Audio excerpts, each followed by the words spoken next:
TubeTalk, and today is a Christmas special. It is a Christmas special, hence the Christmas tree. Our last one for the year, and we're going to talk about Boxing Day. Yes, we've got loads of horses running today. We do. And to kick things off at LSE Race 2, we have GC. Yeah, massive day at LSE Boxing Day. Love the races there. So GC is running in race 2, which is the 2-year-old race. It's an interesting field. There's lots of first starters in there, but he's got a good barrier draw 4. He's got a lot of ability. Won a trial really well, and I think manners will be the key. And he should jump off, sit behind them, and he's an each way chance. And if he runs well, he's on target for the Cracker Million. Race 3 at LSE, we have Starrabeel. We have Starrabeel race 3. He's kind of fresh up. He's a stayer running over 1,400 metres. So distance is, Jason Waddell on board, distance is a little bit short for him, but nice barrier drawer, and we just want to see him hitting the line well. If he's doing that, we're going to be happy going forward. Hard for him to win, but you never know, stayers can run well fresh up. And also in race 3 we have Campari. Yeah, dropping back from a Group 3 race over at her last start, where the track was just so hard she couldn't quite finish the race off. So hopefully it won't be quite as hard, and it looks a really good race for her. She'll probably get back behind midfield, but she's dropping in grade, is racing really well, and she's a really good each way chance. In race 4 we have Might. So I don't think I've ever had a horse on the fixed odds at 150 to 1, which he is.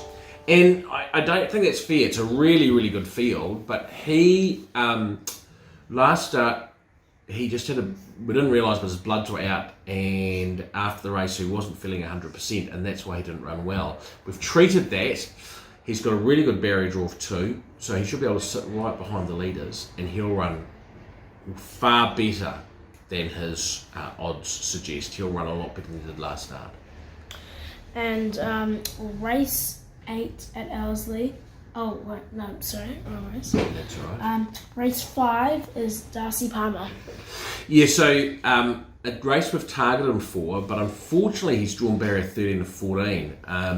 We want to get a good barrier draw from him so he can just sort of sit 5th, 6th, 7th, 8th on the rail, do no work, and he's got a really good turn of foot and dash at them late. But from that barrier draw he's going to get a long way back, and he'll be back, probably have to be just about back last, riding for luck. So makes it really tough for him. So we're also going to nominate him for Matamata on Saturday, rating 82, 1,200 metres, and have a look there at that race as well, and just work out where we go. But if he runs, he's going well, but he'll need luck from that draw. In race 6 we have 3 horses, starting with Rosa Repeater. Rosa Repeater and the Dunstan. We have 2 horses. The Dunstan Rising Stars Final with $80,000. Raposa's in great form. First and third his last 2 starts. Unfortunately, he's drawn very wide, barrier 16. So he's going to have to probably go back in the field, and he's going to be reliant on there being a lot of speed on. And if there's a lot of speed on, he can finish over the top. But the draw makes it difficult for him with Danielle Johnson in the saddle. And pull your socks up. Pull your socks up. Really well weighted. Barrier 1. Sam spread on board. She should sit right just behind the speed. We've been targeting this race for a 1,500 metres. Really suits. And I think she's a massive chance in the race. Really, really good each way chance. And that was actually only 2 horses in race 6, but race 10 we have 3 horses, starting with Hasbro. Hasbro third up.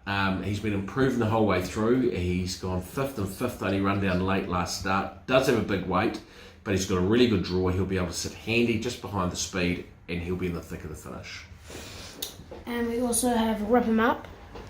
Another horse going really well. She's a 1st, 2nd and 3rd her last 3 starts. She's got barrier 8 with with Jason Waddell on board, which is good, because if she gets too wide in the home straight, with nothing outside her, she tends to hang. So she should be able to sit just about midfield, and as long as the splits go her way, she'll finish off really well. She's also a winning chance in that race. And we have Deal's Day. Deal's Day. So Deal's Day, a horse with a lot of ability, with a lot of time for. We thought he'd win last start. He was just a bit flat. He wasn't beaten far. He was only beaten a couple of lengths, but was just a little bit flat.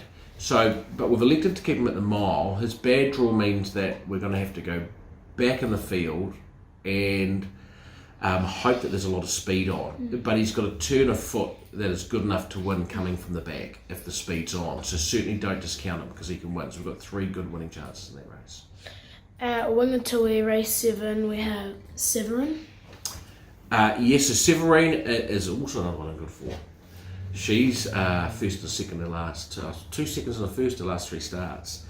Running 72 1400. Sam went on board. Lovely barrier draw 6. She should just get a really good trip. The 1400 suits. Hopefully there's not too much rain, and she can run really well. And we also have at Roundwood races, race 6, Alward. Alward, possibly this last run for this campaign. He's been up a long time. Drops back to his favourite distance of 2,000 metres. It's a Group 3 with 160,000 Australian dollars. Hugh Bowman in the saddle. Unfortunately, we've got barrier 10 of 10, which makes it a little bit difficult. So it makes it a little bit difficult to sort of get to work out exactly where we're going to sit in the running. He can sit handy back. He can pretty much sit anywhere. So it might be one of those races where Hugh's just got to work it out. Chris has freshened him up for this, and as I say, he's got a big weight to carry, 59 kilos. Things aren't ideal, but he's certainly got the ability to win. And at Caulfield, race 3 is Sir Pepin. Sir Pepin, a rating 78, 2,000 metres. I like the step up to 2,000 metres. Caulfield suits. He's won there before. Craig Williams on board, which is great, but he does have 60 kilos to carry, and he's got an awkward draw of barrier 10 of 13. We wanted to ride him handier, but probably from 10 of 13, we're going to actually have to ride him probably a little bit conservatively, I think, and just try and track something into the race, which things haven't quite worked out the barrier draws the way that we wanted to, but we've got a great jockey on board. The horse is looking for 2,000 metres, and I'm looking forward to seeing him run.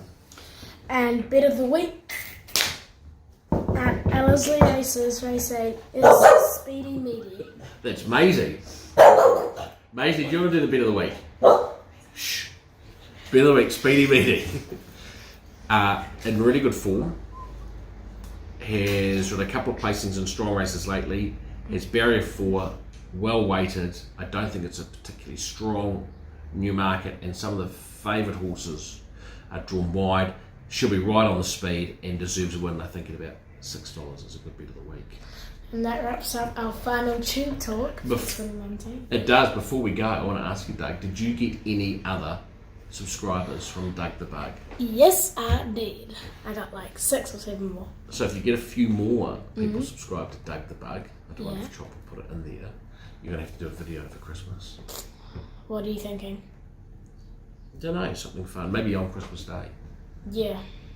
I'll do like the Baltimore Christmas or like the Barnett Christmas. Sounds good. Yes. Alright, well, so we'll say bye to everyone, and we'll see you. Have a great Christmas. See you in 2020. See you in 2020. Bye. Bye. Through on the inside as to Maria Alta. Wider out, single-minded. Coming after these, here's Spiro. He's putting in a run and Tullaroan's out wider. It's Spiro hitting the lead again from 6 o'clock news. Closer to the inside, single-minded Maria Alta. Running on Tullaroan. 6 o'clock news. Spiro over on the outside. The Jungle Boy's about to dash. 6 o'clock news. He's in front. They won't beat him this year. And 6 o'clock news got the